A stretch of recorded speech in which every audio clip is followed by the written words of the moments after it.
is OneSoccer today. Andy Petrillo alongside Gareth Wheeler and Oliver Platt on his never-ending trip to Costa Rica. I hear you're coming home for next week, my friend. We cannot wait to have you back here with us on Canadian soil. BFFs with Keylor Navas. That's his boy now. I think he lives in Costa Rica. Turncoat all year. Turncoat. What a player. Yeah, you do love him. And you know what? Costa Rica getting it done. As we know, they're off to the World Cup. But how about the Canadians? Okay, so it was a wee bit anticlimactic.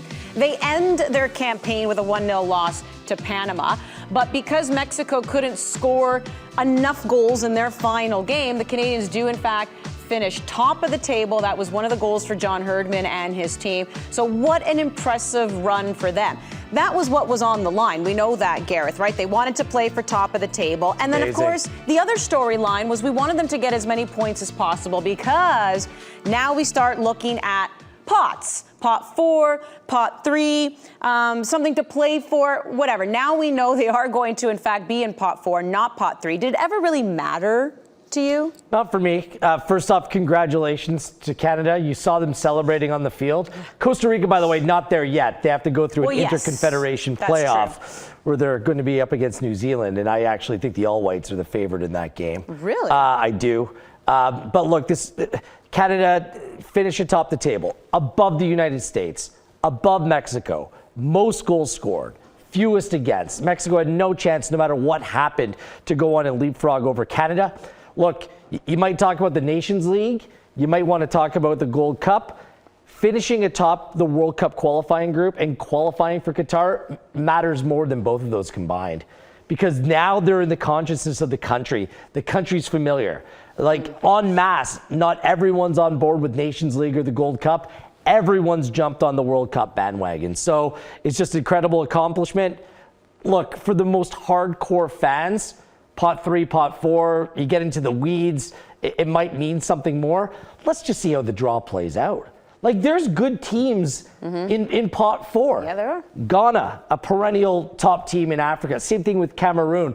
Saudi Arabia finished atop their Asian qualifying group above the likes of Japan and Australia. Like, there's no slouches here. Ecuador, Peru, if they end up going through, these are top teams. So let's just see how it plays out.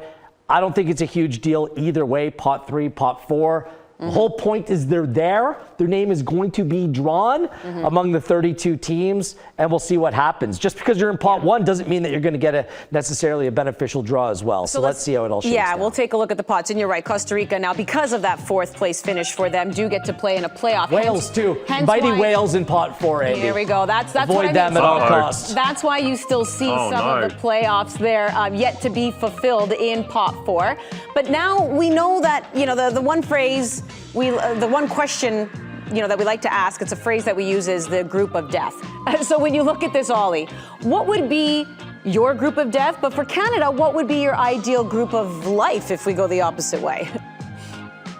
Well, it depends what you're looking for, right? Because you can put together a group of life, so to speak, that's like the easiest possible route for Canada to get into the knockout stage. And that would be something like Qatar, Switzerland, Tunisia, right? But I don't know if I actually want Canada in a group like that because it's a World Cup. I want to see them play a top team and be tested against that kind of opposition. I think it would be a great opportunity for Canada and a great match for all of us to watch in this country. So group of death probably looks like, you know, you could go Brazil, Germany, Serbia. You could go France, Germany, Senegal.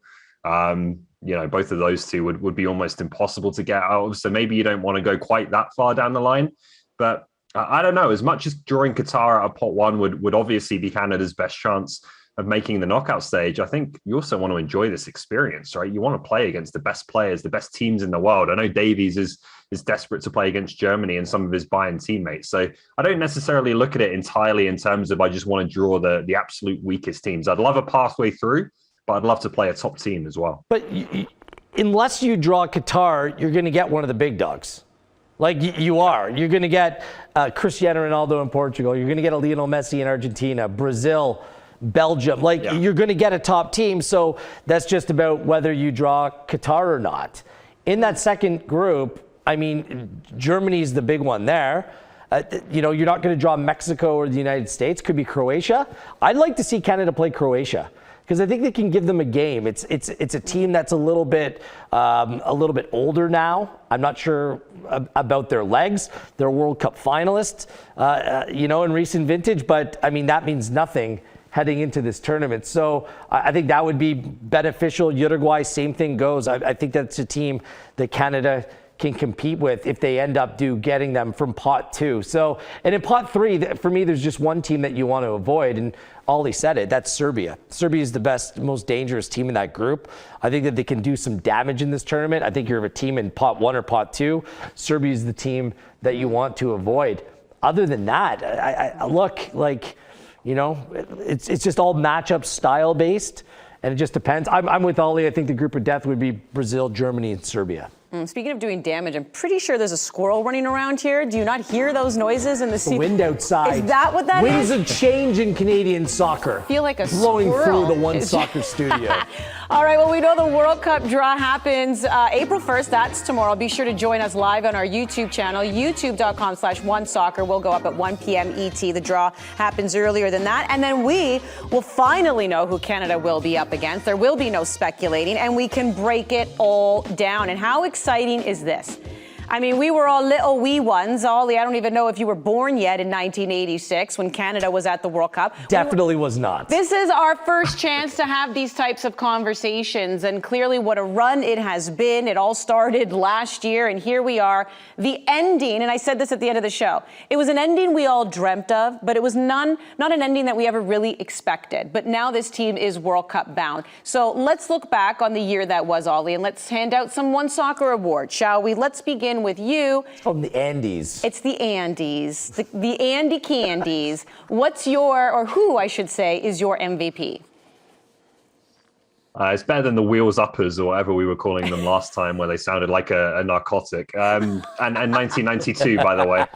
But I think for MVP, this is a tough one because one of the defining things I think about this Canadian team was that you could take pretty much any key player out and they could be okay, right? Like we saw that with Davies, right? He missed 7 games and they won 5 of them, which is an amazing record without your best player. David was occasionally taken out of the lineup. Eustachio missed a couple of games. Larin missed a few games, and they did okay through all of those periods. So it's a tough one. In the end, I've kind of landed on the player that I think played big minutes for Canada and was just consistently excellent throughout those big minutes, whereas other players maybe had great games and games where they're a bit lower key. I think this guy was just there in every single match as the top player in his position in CONCACAF, in my opinion, and that's Stephane Eustachio. And, I just can't really picture where this team would be if he hadn't decided to commit for Canada, because that's a position in central midfield where, although they could survive for a couple of games without him, you take him out for 14 and, Atiba Hutchinson needs to be rotated. You're down to Marc-Anthony Kaye, to Liam Fraser, to some players that are just not quite on the level as good as they are as Stephane Eustachio is. I thought he was outstanding and he's my MVP. Fair point. I mean, they did it without Davies. I'm sure that there would have been a next man up mentality there. By the way, an award show, violence free. No one's smacking anybody. No smacking each other here. Can we make promises? Move my chair a little bit further away. Can't get any. I have a shared award, and it's based upon the moments, and the big moments are the ones that earn you points. Where would Canada be without Kyle Larin? 13 goals over the course of all qualifying. Match winners against Haiti, Mexico, the United States, and Jamaica. Important goals to earn Canada those early points in those first 2 games against both Honduras and the United States. You need goals to win games. You need goals to pick up points. That was him. And Milan Borjan, again, because of the moments, the big saves that he made in the opening match of in the octagon against Honduras to earn a point. I mean, they lose that first game. Where are they? Against Mexico at Honduras, against the United States in Hamilton.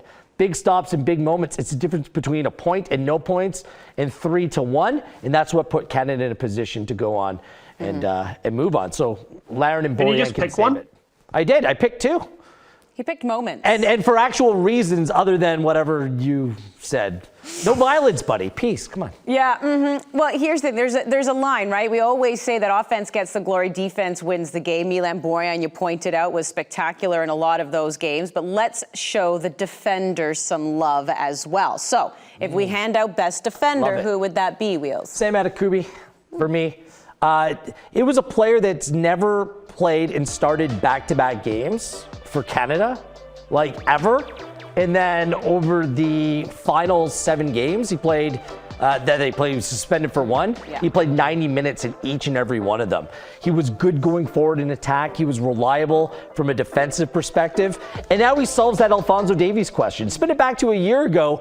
Everyone in Canada Soccer were debating, where do you play Alphonso Davies? Do you play him at left back? Who's going to play left back? Well, it's Sam Adekubi. He's being dominant. I'm so happy for him. He stepped up his game massively. He's my top defender. By the way, love this award. FIFA should do this. Yeah. Recognize top defenders from an international. Well, and especially the way the Canadians did it. I mean, they never allowed more than a goal in a game throughout this campaign. I mean, you can give so much love to the goalkeepers, and rightfully so. But let's not forget the 3 or the 4, or whoever played back there. Any given starting 11 for John Herdman, you have to give them love. Who's yours, Ollie?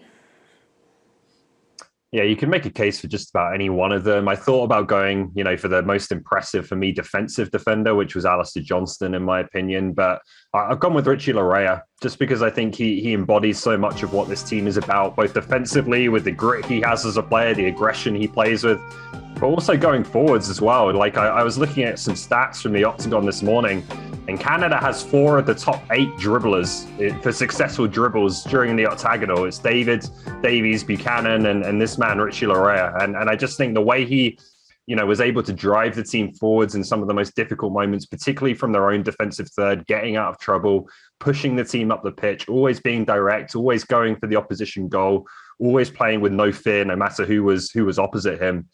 Like I said, I think that really embodied what this Canada team was about and what their success was about. So Richie Laryea for me. All right, showing the defenders some love, because let's also be honest, it's not really their videos. If they make a really good play, a really good defensive play, those aren't the ones that go viral. We know it's the goals that go viral. People love the razzle-dazzle of the offense. So I'm going to give you 3 contenders. All right, I'm going to show you 3 goals. We've narrowed it down, and then you have to tell me which one you're going to pick for goal of the year. Roll it. Big-time header from Adekubi. Fraser goes long, pings one for David. Look at that control. Jonathan David! Oh my! That was special! Miller can play this long now. Adekubi in behind. The ball holds up. He's going to take it himself. Sam Adekubi in a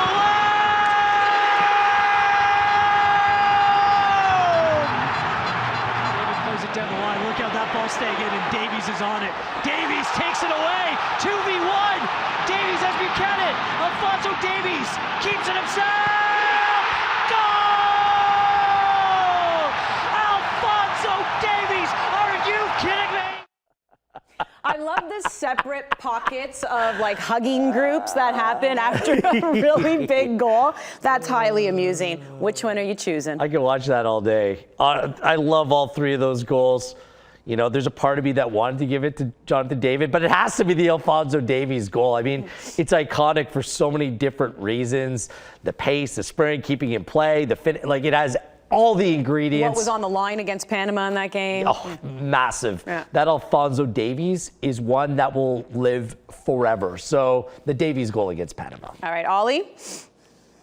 Yeah, we're in agreement here. I've never seen anything like that Davies goal in the sprint. I don't think the replay even showed the full extent of it there, the distance he came from to get that ball. I actually asked Jonathan Davids, I talked to him a little bit about both the goals he scored in the January window, and he still says the best goal he scored for Canada was against Cuba in Nations League. That's still his favorite. And that one and Davies against Panama, I don't know if I've ever seen a Canadian player score 2 better goals than that. Speed, finesse, you guys, predictable goal of the year. Do you know what it takes this is yours. Hustle back, stumble, fall, have it bounce off your head and your butt and go in? That right there, my goal of the year is Atiba Hutchinson against El Salvador. You guys don't know what you're talking about. Look at this. I want you to look at this again. Right off the butt. In we go. Come on now. When it happened, you weren't quite sure what exactly happened there. That's why it's a glorious goal. He had everybody fooled. And that's one, Andy. I got your back here. That's not repeatable. That will never happen again. Well, we'll keep evolving. That's what's going to happen in the next 4 or 5 months. We've got Nations League. some friendly matches that we'll set up to get those critical experience. We haven't played an African team, an Asian team, we haven't played a European team for nearly 4 years. So we got to build those experiences. I said this right from the start. 2022 would lay a fantastic foundation for 2026. We've got a generation of players who are learning their international craft, and they're just going to keep getting better, but they need the experiences together. And this tonight was brilliant. This is what we need to understand what a team with that experience, who were in a World Cup only 4 years ago, how to manage games, how to use your own stadium to best effect. Yeah, it was a good learning experience that we'll take into Qatar. So many great things said by John Herdman, of course, as he's done something pretty incredible in guiding this team to the World Cup. As we welcome you back into OneSoccer today, Andy Petrillo, Gareth Wheeler, Oliver Platt still in Costa Rica. And he's not the first. We've heard many coaches say this, right? They want their players playing in top leagues. They want their players getting a lot of minutes as they prepare for World Cup because they want their players to be in the best shape possible. So, Ollie, what do you make of Herdman, talking about Canadian players joining European clubs? And kind of having that shout out, right, to European clubs, like add Canadian players. What do you make of that? Yeah, I think it was taken out of context a little bit, and it sounded like a knock on MLS when I don't think at any point he actually said, I don't want my players playing in MLS, right? I think that's obviously been a key reason why Canada is qualified for the World Cup is the core of players they have playing regular minutes in Major League Soccer. But he said two things. The first thing was that the US players seem to get a lot more attention and a lot more interest from European clubs than the Canadian players do. Why is that when Canada has just finished on top of CONCACAF and 3 points ahead of the United States? And I think that's something we talked about a lot, and there's a million different reasons we could go into as to why that's the case. And then the second thing he said is that, looking at some of the research they've done, I think, on what it takes to get out of the group stage of the World Cup, is you need at least six players playing in top 5 clubs in top 5 leagues. And Canada doesn't have that right now. And obviously they want to push players onto those kinds of levels. So I don't think that's necessarily a hard and fast rule. You can find exceptions, particularly teams in this region who have done it in the past. Sweden in 2018 went to the quarterfinals without having that kind of representation at the top clubs. But I think you can understand why John Herdman wants to push his best players onto the highest possible level. And that will be the hope in the coming years that the likes of Tajon Buchanan can make that leap. Couple thoughts on this. One thing is the masses aren't privy to the conversations that John has behind the scenes. And he plays a massive role in getting players their dream moves to overseas clubs. Like they come to Herdman and ask him. And there's some players, I know for a fact, that are still playing in MLS that European clubs are just like, oh, we're not ready. We need more tape. We need to see more of said player before we make that kind of investment. So that's a message there. Mm-hmm. This inferiority complex when it comes to MLS, it needs to stop. Mm-hmm. And I don't think it happens amongst the MLS clubs because they're clear in what they're trying to do. They boast, brag, and rave when they go on and sell a young player to a European club. Like Don Garber, the commissioner, was out saying $20 million, come get Daryl DK. Yeah. Like it's a come and get me call. Every time that a young player is sold, it's right on the top of their website. It's like, this is something that's deemed to be a positive thing. So I don't know why it needs to be taken as a negative thing. This isn't the negative sentiment that was created with Jurgen Klinsmann in the U.S. men's national team when Bradley and Altidore came over and he questioned their moves coming to MLS. We are far beyond that time. We're at a different period. And Herdman, based on what Ollie said, he's spot on. Got to play in top 5 leagues for a top 5 club. And then you have a better chance of having success in terms of your country on the international level when you make it to a World Cup. So there's a lot that goes into it. Just stop with this inferiority complex. MLS is fine in their own skin. Like they're continuing to, I think they're still figuring out what they are. Like some clubs are in the market to buy big name players like Insigne. Other clubs are absolute sellers. That's their mandate. So once that identity is, kind of firmed out or sketched out of what MLS is actually going to become, I think that will be a better time to have this conversation. And I think, just to play devil's advocate, I can understand perhaps why some European clubs are just a little hesitant. I mean, Canada has done something pretty spectacular that came out of left field. Let's just face it, this last year. It's still very new. And also, I think it's always a player by player, because look at Richie Larea, for example. I mean, he's playing with Nottingham Forest, but he's not playing, is what I'm trying to say, too, right? And then you do have a great move for Eustáquio and FC Porto, but you want to see those minutes increase in a World Cup year. So sometimes it's great to say you've gone somewhere, you're doing something, but unless you're getting regular playing time, then it could actually be a detriment, too. It's also up to the agents and the players and the advisors around them, make sure that they go to the right club and a scenario that's going to work for them. It's not simple like Team X from Europe comes. Well, what does this mean for me in my career? Some of these players, and we see it in this candidate side, MLS is good for them. It's their level where they can play on a regular basis, play a big role in that team, and that's where they are. There are other players that might be capable of stepping up and playing at another level. So it's not one size fits all here. I think it's case by case dependent. Yeah. And obviously, I mean, John Herdman definitely deserves his dues here. I mean, this is a man who's definitely had the Midas touch with this team. He just gets the Coach of the Year award. How about that? You get it because you absolutely deserve it. But as we move on, is there a moment, like this is what I'm also curious about here. Was there ever a moment that you had this aha, right? Like, Ollie, did you ever watch, maybe it was a goal scored, maybe it was a game that they won, wherever it was, something that made you go, this team has what it takes? It was at Azteca, away from home against Mexico, when they got that draw. Like, I already believed by that point that they could qualify for the World Cup. I think they'd shown it in the opening few games. I believe the talent on the field was enough to qualify for the World Cup. But this game was the one where I started believing they're going to do it. They should qualify for the World Cup, and it's not just a maybe anymore. And it was the way they just refused to really lie down and like be second best to Mexico. They insisted on taking the game to them, being aggressive, getting Davies and Buchanan, constantly running at that Mexican defense. It was such a positive game plan, I think, from John Herdman. And the team fully believed in it and fully bought into it. And, I was lucky enough to be at that game and just talking to some of the players and to Herdman afterwards, you could see it in their eyes. Like, they knew they were more than a match for the team they just faced. And that's supposedly the best and the toughest challenge you're going to face in this region. They knew at that point that this is there for them, and they were more likely than not going to do it. It was the home game against Panama again for me, because although you drew at the Azteca, Canada ended up drawing 4 of their first 5 games. And they just had that one win in the first qualifying window against El Salvador. They went down a goal to Panama in this game, and they just completely turned it upside down. Like, that understanding that they need the full 3 points in this difficult moment, they just went to a completely different level.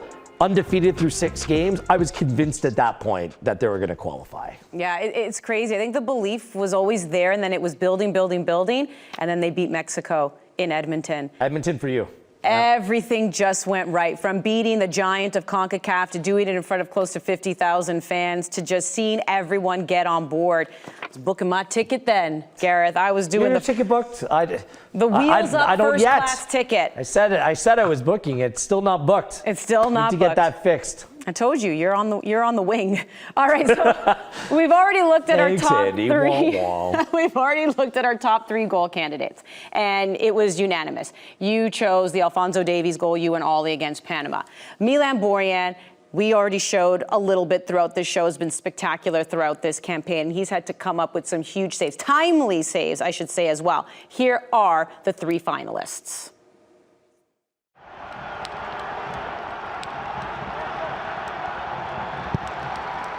Goes in the near post. Barbosa's there. Borjan off the line. Big stop, Borjan. What a save. Guardado. Canada need to defend. Ball still loose across. It's inside the 6. It's cleared out.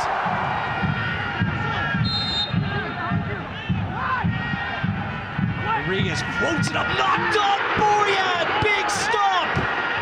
Denying Arriaga. The ball back into the mix. Goes wide.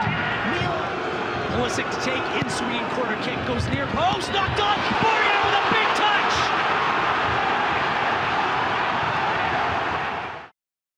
Oh, Oh, I love it. I love the chest slap, that's for sure. I'm going to come to you, Wheels, on this one. Save of the campaign. It didn't make the list, but that first save against Honduras in the first game was pretty big. But I'm going to take away the opponent and the emotion because the United States and Mexico, you know, there's something special there. But the technique on that save in Honduras was ridiculous. The ball was like behind him, fully extended, difficult height. That for me was the best save. Maybe not the biggest moment, the biggest opponent, but the best save in Honduras. Ollie? Yeah, I think the Honduras and USA ones are maybe the most athletically impressive, but looking at it like technically in terms of his goalkeeping, I thought that Mexico one at Ice Tech was unbelievable because it was low, it was like underneath him, really awkward. He had to get down to it, he had to track it, you know, first to begin with. And then you can't really see it on the live angle, you need to see a replay. But if he just saves that and just blocks it, Sanchez just puts the rebound in, right? Like he's right there on the doorstep. But what he actually does is he pushes it, you know, back into the middle of the box where there's all Canada jerseys to safety. It's just an unbelievable bit of goalkeeping, I think, on a technical level. I love that save, so I picked that one.